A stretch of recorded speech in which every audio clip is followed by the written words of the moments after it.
Hello student, thumbnail দেখে বুঝতেই পারছো যে এই ভিডিওটাতে আমি কি নিয়ে কথা বলবো। বাংলাদেশকে নিয়ে কথা বলবো। বাংলাদেশের আর চোখ রাঙানিকে সহ্য করবে না ভারত। তার জন্য প্রথমেই বলবো সাবধান বাংলাদেশ। দেখো, বাংলাদেশ আমাদের বন্ধু রাষ্ট্র ছিল। বাংলাদেশের স্বাধীনতার পেছনে সব থেকে বেশি হাত কার ছিল? আমাদের ছিল, ভারতের ছিল।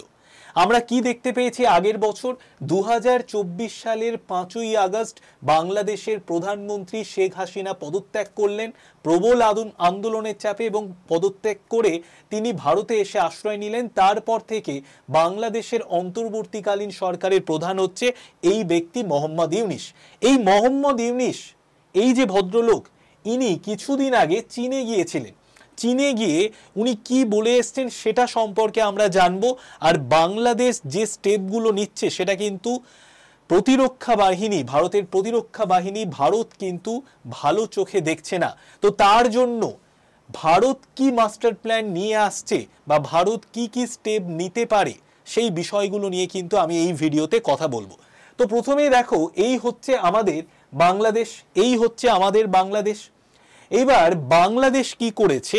বাংলাদেশ টার্কিশ থেকে একটা ড্রোন নিয়েছিল যেটার নাম হচ্ছে বায়ার কাটার। এই বায়ার কাটার ড্রোনটা কিন্তু ভারত এবং বাংলাদেশের এই যে সীমান্ত অঞ্চলটা রয়েছে ওয়েস্ট বেঙ্গলের, সেখানে কিন্তু পরিদর্শন করার জন্য রেখে দিয়েছে। এরকম একটা স্টেপ নিয়েছে। এইবার দেখো, তোমরা নিশ্চয়ই জানো যে এই যে জায়গাটা রয়েছে, এই জায়গাটা ভেরি ইম্পর্টেন্ট একটা জায়গা। এই জায়গাটাকে বলা হয় চিকেন স্নেক। কেন এটা ভেরি ইম্পর্টেন্ট? এটা মাত্র 22 কিলোমিটার চওড়া একটা জায়গা।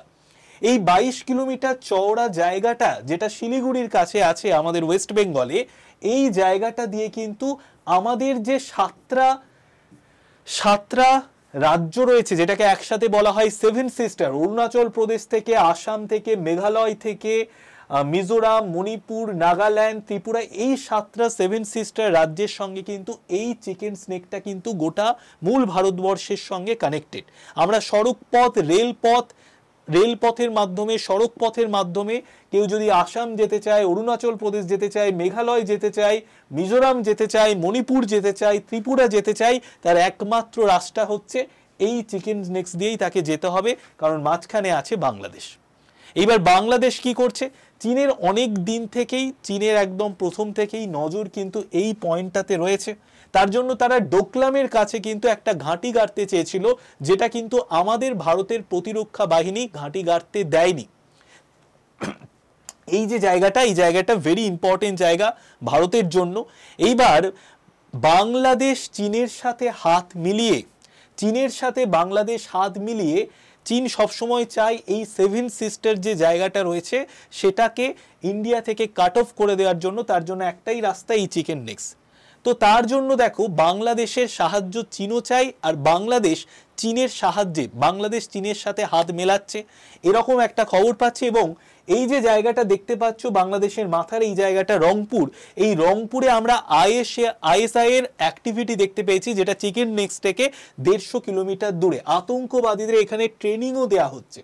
তো এইরকম একটা পরিস্থিতি আমরা কিন্তু বাংলাদেশে দেখতে পাচ্ছি, এবং আস্তে আস্তে ভারত বিরোধী এরকম একটা আওয়াজ কিন্তু বাংলাদেশ থেকে উঠে আসছে। তো এই রকম যখন পরিস্থিতি তৈরি হয়ে গেছে, সেখানে কি আমাদের ভারত সরকার চুপ করে বসে থাকবে? একদমই চুপ করে বসে থাকবে না। আমরা যদি মনে করি, ভারত সরকার যদি মনে করে যে বাংলাদেশের এই যে রংপুর যে জায়গাটা রয়েছে, এই রংপুরটাকে যদি বাংলাদেশ থেকে আমরা ভারতের মধ্যে নিয়ে নিই, এই রংপুরটাকে যদি নিয়ে নিই, তাহলে আমরা এই রংপুরের ওপর দিয়ে রেলপথ, সড়কপথ নির্মাণ করতে পারবো, যেখান থেকে এই 7টা সেভেন সিস্টার রাজ্যের সাথে একটা ভালো রকম সড়কপথে, রেলপথে কানেকশন হয়ে যেতে পারে। আরও একটা দিক থেকে কানেকশন হতে পারে। দেখো, আরেকটা দিক থেকে তোমাদের কানেকশন আমি দেখাচ্ছি। দেখো, কলকাতা বন্দর থেকে একদম সি রুটের মাধ্যমে সিতোয়ে পর্যন্ত মাত্র 540 কিলোমিটার রাস্তা সমুদ্রপথে। এই সমুদ্রপথে যাওয়ার পর এখান থেকে একটা রিভার গেছে, যে রিভারটার নাম হচ্ছে কালান্দান রিভার। এই কালান্দান রিভারে 158 কিলোমিটার রাস্তা। এই 158 কিলোমিটার কালান্দা রিভার গেছে। তারপর এই পালেতোয়া থেকে এই যে রাস্তাটা, যেটা মিজোরামে গিয়ে টাচ করছে, এই রাস্তাটা হচ্ছে 129 কিলোমিটার। এই রাস্তাটাকেও যদি ব্যবহার করে ভারত, তাহলে কিন্তু খুব সহজে মিজোরাম, সহজে এই যে মিজোরাম দেখতে পাচ্ছ, ত্রিপুরা, মণিপুর, নাগাল্যান্ড, এই রাজ্যগুলোর সঙ্গে কিন্তু আরেকটা পথেও কানেক্টেড হতে পারবে এবং এই পথে কিন্তু ব্যবসা বাণিজ্য হবে। এবং শুধু তাই নয়, মায়ানমার, থাইল্যান্ড এই দেশগুলোর সাথেও কিন্তু ব্যবসা বাণিজ্য বা অন্যান্য দিক থেকে ভারতের কিন্তু একটা সহযোগিতা তৈরি হয়ে যাবে। ঠিক আছে, একটা যোগাযোগ ব্যবস্থা খুব ভালো করে তৈরি হয়ে যাবে। তো তার জন্য দেখো, ভারত যদি কখনো এরকম একটা স্টেপ নিয়ে নেয় তখন কিন্তু বাংলাদেশ আর কুল কিনারা পাবে না। তো তার জন্যই থাম্বনেলে লিখে দিয়েছি সাবধান বাংলাদেশ। এবং ভারত কিন্তু ভাবছে যদি কোনোদিন প্রয়োজন হয় এই জায়গাটাকে বাঁচানোর জন্য, রংপুরের এই যে জায়গাটা যেটা বাংলাদেশের মাথার উপরে আছে, সেই জায়গাটাকে কিন্তু কোনো না কোনো সময় ভারত নিয়ে নিতে পারে। তাহলে কিন্তু যোগাযোগ ব্যবস্থা অনেক অনেক উন্নত হয়ে যাবে সেভেন সিস্টারের সাথে।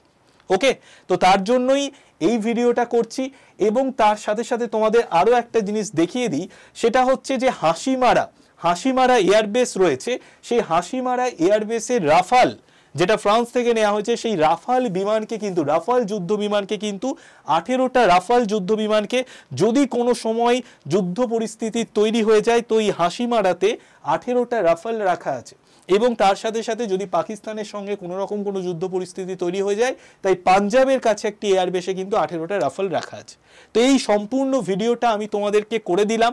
তোমরা বলো, তোমরা প্রত্যেকে কমেন্টে লিখে জানাও যে স্টেপগুলো বাংলাদেশ নিচ্ছে চীনের সঙ্গে হাত মিলিয়ে। তোমাদের একটা নিউজে এখানে দেখিয়ে দিই, কিছুদিন আগেই এই যে মোহাম্মদ ইউনিস, ইনি কিন্তু গিয়েছিলেন চীনে এবং ওখানে গিয়ে তিনি কি বলে এসছেন, ভারতের 7টা রাজ্য স্থলবেষ্টিত, আমরাই সমুদ্রে একমাত্র অভিভাবক, চীনকে আর্থিক সম্প্রসারণে আহ্বান জানিয়েছে ইউনিস। ঠিক আছে, মানে মোহাম্মদ ইউনিস। তো চীনকে এই যে বন্দরগুলো রয়েছে এখানে, সেই বন্দরগুলোতে কিন্তু আর্থিক সম্প্রসারণ এবং তাদের যে নৌঘাটিগুলো সেইগুলো গড়ার পেছনে চীনকে পেছন দিক থেকে সাপোর্ট করছে বাংলাদেশ, যেটা কিন্তু ভালো চোখে দেখছে না আমাদের ইন্ডিয়া।